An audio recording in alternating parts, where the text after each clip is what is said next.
Hello friends, I hope everyone is staying safe, staying at home. In this particular video, we are going to cover two important concepts of portfolio management, that is covariance and correlation. I am Professor Rishi Chheda, Chartered Accountant, and I will be going to take you throughout this video.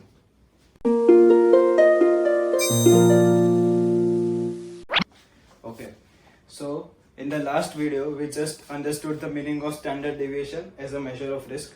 In this particular video, we are just going to go one step ahead of standard deviation, and that is understanding the meaning of the term covariance and understanding the meaning of the term correlation. So, what is the meaning of the word covariance? Just like we did in the previous particular video, we covered the term variance. And what was the term variance? Variance was nothing but a measure of risk. ठीक है, variance का ही हम लोग square root निकालते थे which was standard deviation. Variance का नाम का मतलब ही होता है वेरी, टू वेरी. ठीक है, तो टू वेरी मतलब to fluctuate means to deviate. So deviations को स्टैंडर्डाइज करो. So variance is nothing but standard deviation का स्क्वायर फॉर्म. ठीक है, स्टैंडर्ड डिविएशन का square form is nothing but variance. Now in this particular concept called covariance. ठीक है, covariance को अगर हम स्प्लिट करें तो कोवेरिएंस मतलब क्या होता है? कोवेरिएंस, को मतलब किसके तो साथ. ठीक है, को मतलब तो किसके तो साथ, तो किसके साथ. ठीक है, तो यहाँ पे एक वेरिएंस, एक सिक्योरिटी का वेरिएंस हम लोग देखेंगे कि दूसरे सिक्योरिटी के साथ कैसे रिएक्ट करते हैं. सो कोवेरिएंस का पर्पस और कोवेरिएंस का meaning is to ascertain the direction by including two particular securities in my portfolio. ठीक है, अगर मैं एक स्टॉक में इन्वेस्ट करो एंड दूसरे स्टॉक में इन्वेस्ट करो, ये दोनों अगर साथ में होंगे, then what will be the movement of my portfolio? Then what will be the movement of my portfolio is explained by the term covariance. So covariance means nothing but उसका दूसरा नाम जो मैंने दिया है is nothing but joint deviation. So joint deviation means jointly दोनों कितना deviate होते हैं. So जो variance या फिर standard deviation होता है वो सिर्फ हमें एक ही security के deviations के बारे में बताते हैं, लेकिन covariance जो होता है it explains us the joint deviation of two securities by including them in my portfolio. ठीक है, so what is the meaning? First meaning is it is a combined movement by way of inclusion of two stocks in a portfolio. and उसको denote कैसे करते हैं? जैसे हम standard deviation को sigma से डिनोट करते थे. ठीक है, हम लोग स्टैंडर्ड डिविएशन को किससे डिनोट करते थे? सिग्मा से. इसको भी हम सिग्मा से ही डिनोट करेंगे, लेकिन तभी सिग्मा ऑफ सिक्योरिटी ए हुआ करता था या फिर सिग्मा ऑफ सिक्योरिटी बी हुआ करता था. Now it is sigma A comma B. Sigma A comma B indicating the co-movement between two securities. So sigma A comma B से इसको डिनोट करते हैं, और you can simply write COV. Covariance को तुम लोग simply लिख सकते हो covariance A comma B. Now इसका रेंज मतलब इसका जो वैल्यू आएगा, इसका जो फिगर आएगा, this will range from minus infinity to plus infinity. मतलब इसका जो भी वैल्यू आएगा वो या तो -1,75,000 प्लस 1,10,95,000 कुछ भी फिगर आ सकते हैं इसका. सो द ओनली ड्रॉबैक और only loop hole of covariance is that the magnitude और the quantum of the answer will not signify और डिनोट एनीथिंग. मतलब I can not compare two particular covariances on the basis of any figure. So obviously मेरे लिए अगर कोई number important नहीं है तो उसके लिए मेरे लिए कोवेरिएंस में क्यों कैलकुलेट करूं? Why will I calculate covariance if the number that I calculate is unimportant? So the whole purpose of calculating covariance, मैंने starting of the video में भी बोला, the purpose of covariance is to ascertain the direction in which two particular securities will move in my portfolio. ठीक है, and direction कैसे पता चलेगा?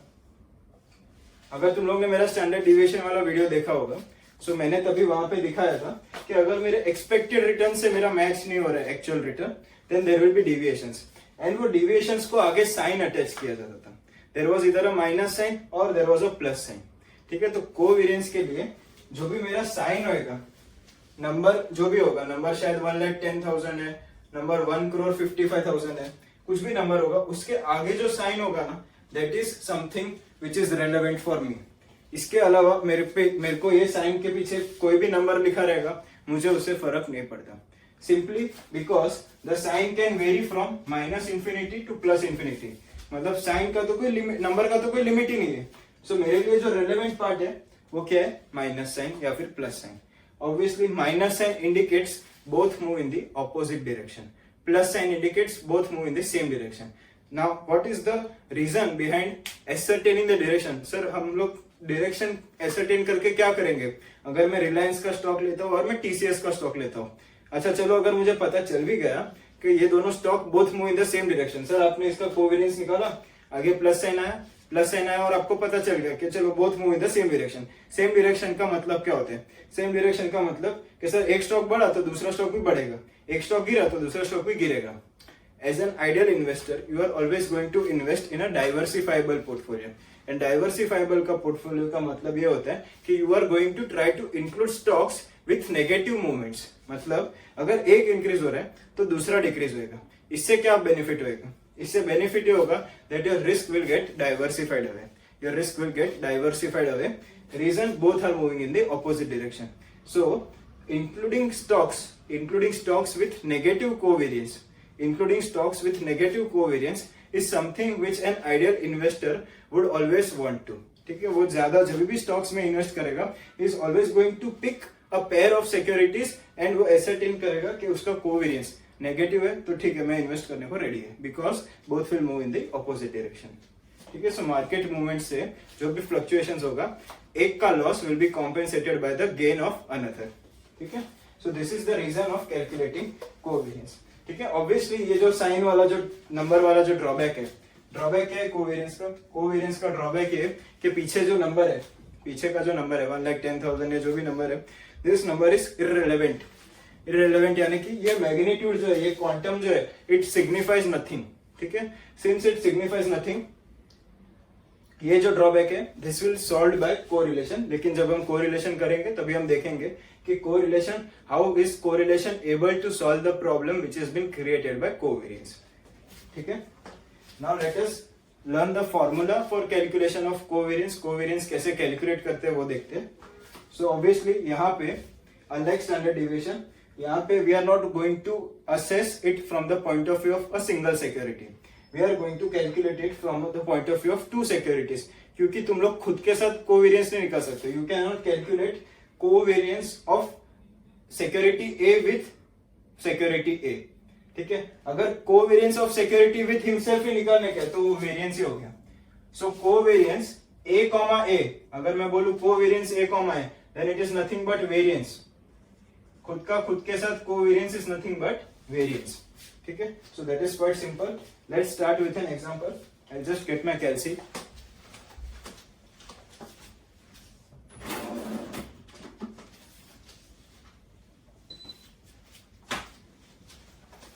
Okay, so let's consider three particular outcomes. जैसा हम लोग ने लास्ट वीडियो में किया था. There are three market conditions which we are expecting: good, normal, and bad. These are the three market conditions. And again, let us keep the probabilities same: 0.1, 0.2, and 0.7. Now we are going to estimate the returns from these three securities in each of the three market conditions. So मेरे हिसाब से अगर market conditions अच्छे रहे then returns will be 19%, returns can be 15%, and returns can be 9% in case of bad market conditions. Okay, so these are the three returns distributions for security A. Now let me go to security B. Security B का I am expecting good market conditions में 11% return, normal market conditions में 16% return, and bad market conditions में I am expecting 18% return. Okay, so मैंने जानबूझ के to demonstrate you the purpose of covariance, तुम लोग को दिख रहा होगा कि जैसे conditions बुरे होते जा रहे, returns of security A are falling, and जैसे conditions बुरे होते जा रहे, यहाँ पे returns are increasing. That is, you can very well see that the stocks, these two stocks are moving in opposite direction. अगर एक गिर रहा है तो एक बढ़ रहा है.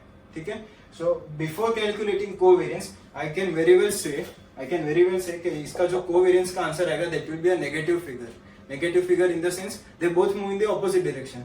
ठीक है, सो इन एनी केस तुम लोग को एग्जाम में आंसर लिखते वक्त तुम लोग को अगर आंसर पॉजिटिव आए then you should be suspicious of your answer. Reason being your answer is not genuine, your answer is not genuine because यहाँ पे स्टॉक मूवमेंट्स तुम लोग देख रहे हो, दोनों में stock movements are opposite, so obviously your answer of covariance should be negative. ठीक है, अभी next we are calculating the expected return, जो हम स्टैंडर्ड डिविएशन कैलकुलेट करते थे। सिर्फ तुम लोग को एक्सपेक्टेड रिटर्न निकालना ही पड़ेगा। रीजन बीइंग अगर तुम लोग को डिविएशंस निकालने के, you want to calculate the deviations, तो तुम लोग किसके साथ कंपेयर करोगे? तुम लोग के साथ एक्सपेक्टेशंस के साथ ही कंपेयर करोगे ना। If you want to calculate deviation, what is the deviation? Deviation is nothing but something which did not meet your expectation. So अगर मेरा एक्चुअल रिटर्न ये है, मेरा एक्सपेक्टेशन भी तो कुछ तो होगा। So let us calculate what was my expectation before investing in this particular security. So 19 into 0.1 m plus, 15 into 0.2 m plus, and 9 into 0.7 m plus. So my expected return of security A was 11.2%. So this is nothing but I can denote by R bar A. Let us calculate R bar B, which is expected return on security B. So 11 into 0.1 m plus, 16 into 0.2 m plus, and 18 into 0.7 m plus. So my expected return on security B is 16.9%. ठीक है, मैंने यहाँ पे क्या किया, दोनों securities का expected return निकाले। Now I am going to calculate deviations. ठीक है, तो deviations means not meeting your expectation. What was your expectation? 11.2 and actual return turns out to be 19%. If my actual return turns out to be 19%, so मेरे expectation से मुझे कितना ज्यादा मिला? ठीक है, मेरे एक्सपेक्टेशन से मुझे कितना ज्यादा मिला? सो 19 माइनस 11.2 यानी कि 7.8% मुझे ज्यादा मिला। 15 माइनस 11.2, 4 कम कर दूंगा इसमें से, 3.8% मुझे ज्यादा मिला। 9 माइनस 11.2 माइनस 9, सो यहाँ पे नेगेटिव 2.2। ठीक है, so I am earning less than my expectation which is indicated by minus है, यहाँ दोनों पे प्लस साइन है। ओके, स्टैंडर्ड डिविएशन के वीडियो में अगर तुम लोग को याद होगा, मैं ये डिविएशंस को स्क्वायर करता था। रीजन, मुझे रिस्क निकालने का था। रिस्क निकालने के लिए I wanted the matter to remain uncertain. Uncertainty के लिए मुझे डिविएशंस का साइन निकालना था। डिविएशंस का साइन निकालने के लिए मैं क्या करता था, इसको स्क्वायर करता था। स्क्वायर करने के बाद मैं लास्ट में जाके उसको स्क्वायर रूट करता था, बट वहां पे डायरेक्शन मुझे पता नहीं चलना चाहिए था। यहाँ पे the purpose of calculating covariance is to ascertain the direction. भाई ये साइंस ही तो अपने काम के, कोवेरियंस निकाल ही क्यों रहे? रेंज तो माइनस इन्फिनिटी से प्लस इन्फिनिटी है, लेकिन हम लोग के लिए काम की चीज क्या है? Science. So we are not going to eliminate signs over here because signs are the only thing useful over here. Since signs are the only thing useful over here, मैं ये कॉलम को as it is यहीं पर रोक दूंगा। Next what I am going to calculate, जैसे security A का calculate किया, वैसे ही I am going to calculate for security B. So RB minus R bar B. ठीक है, so 11 was my actual return if market conditions are good. Comparing it with my estimated return. So my estimated return was 16.9, whereas my actual return was 11. So I earned less than my expectation. कितना कम मिला? 5.9% कम मिला than expected. यहाँ पे I got 0.9% less than my expectations, and over here I earned 1.1% over and above my expectations. I hope everyone is clear. Now let us go to the name. What is the name of covariance? It is joint deviations. So basically जैसे हम joint probability निकालते हैं, तुम लोग I think calculate करते होगे ना joint probability, कि अगर 100 बच्चे सीए फाउंडेशन का एग्जाम लिखते हैं तो उसमें से 25 पास होते हैं। ये 25 आईपीसीसी के लिए बैठते हैं, इंटर सीए के लिए बैठते हैं, उसके 8% पास होते हैं, यानी कि 25 into 8% मतलब 2। ठीक है, इसमें भी सीए फाइनल में कितने पास होते हैं? और 8%, यानी कि 0.16, मतलब 100 से चले थे 0.16 पे, तो ये तुम लोगों ने क्या कैलकुलेट किया? It is nothing butt joint probability. Probability of passing in CPT 25, उसमें से भी 8%, सो वापस 25 का 8%। सिमिलर कंसेप्ट हम यहाँ पे यूज करेंगे। जॉइंट डिविएशन मतलब मुझे सिक्योरिटी ए का डिविएशन पता है, मुझे सिक्योरिटी बी का डिविएशन पता है, जो भी मार्केट कंडीशंस है उसमें मैं डिविएशंस को मल्टीप्लाई करूंगा। जैसे मैं मेरे डिविएशंस को मल्टीप्लाई कर रहा हूँ, what will I get? I will get joint deviations, ठीक है, I will get joint deviations. So R A minus R bar A into R B minus R bar B. This will give me joint deviation. So let us calculate 7.8 into 5.9, which is 46.02. But mind you, sign is plus minus minus. ठीक है, integers जिसको भी नहीं आते school में जाओ वापस. 3.8 into 0.9, 3.42 again minus. ठीक है, over here minus 2.2 into 1.1. 2.42 again over here it is minus. So all these three cases it is denoted by minus sign. मतलब एक भी ऐसा केस नहीं है जहाँ पे प्लस साइन है. मतलब एक भी मार्केट कंडीशन में they both are not moving in the same direction. ठीक है, there are sometimes there are chances कि चलो एक केस में तो both move in the same direction. Obviously this particular number is going to overpower all the other numbers जो भी positive होंगे शायद. तो फाइनल फिगर माइनस ही आएगा. जो भी फाइनल फिगर है उसके साइन से अपने को मतलब है. अगर ऐसा होता कि ये प्लस 46.02 है, this plus 46.02 has the power to consume entire two negative situations. So मेरा जो रिजल्टेंट फिगर होता था, this resultant figure would have been a plus sign. Plus sign indicates both move in the same direction. हाँ, तो answer यही होता था, both move in the same direction, क्योंकि जो मेजर वाला पार्ट है उसमें तो वो दोनों सेम डायरेक्शन में मूव कर रहे हैं. दो माइनर केसेस है जहां पे मार्जिनली वो लोग का आंसर ऐसा आ रहा है कि ऑपोजिट डायरेक्शन में.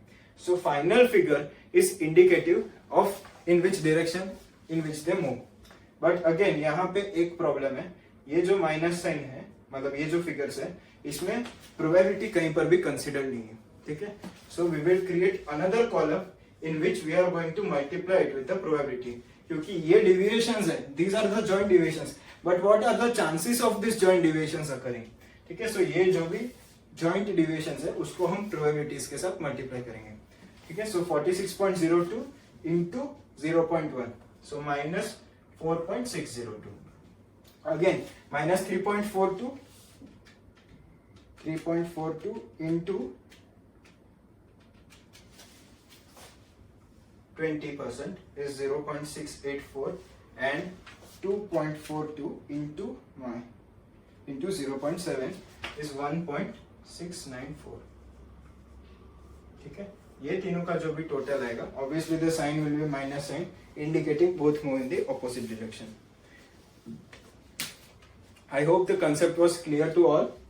ठीक है, कहां पर भी ऐसा कुछ हो सकता है कि एक पर्टिकुलर इंस्टेंस में there will be a heavy positive direction and that positive direction will be able to subsume or consume the entire opposite movements, and in that case तुम लोग का covariance can turn out to be positive and which finally or concludingly indicate कि both move in the same direction. So we are not going to examine each of the individual cases. जो भी final total figure आएगा, this is the covariance. So covariance का formula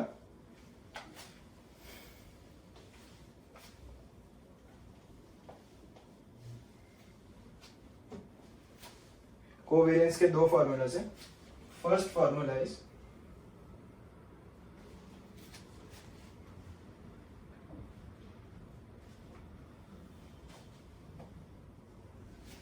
summation P into R A minus R bar A into R B minus R bar B. ठीक है, so this was the case जहां पे probabilities involve है. तुम लोग को मालूम है जहां कहीं पर भी प्रोबेबिलिटीज इन्वॉल्व नहीं है, this is suppose to be divided by n. ठीक है, so that in that case covariance will be summation R A minus R bar A into R B minus R bar B upon n. ठीक है, so in the event where probabilities are not given, हम लोग उसको equally weighted simple average निकाल देंगे by dividing it with n.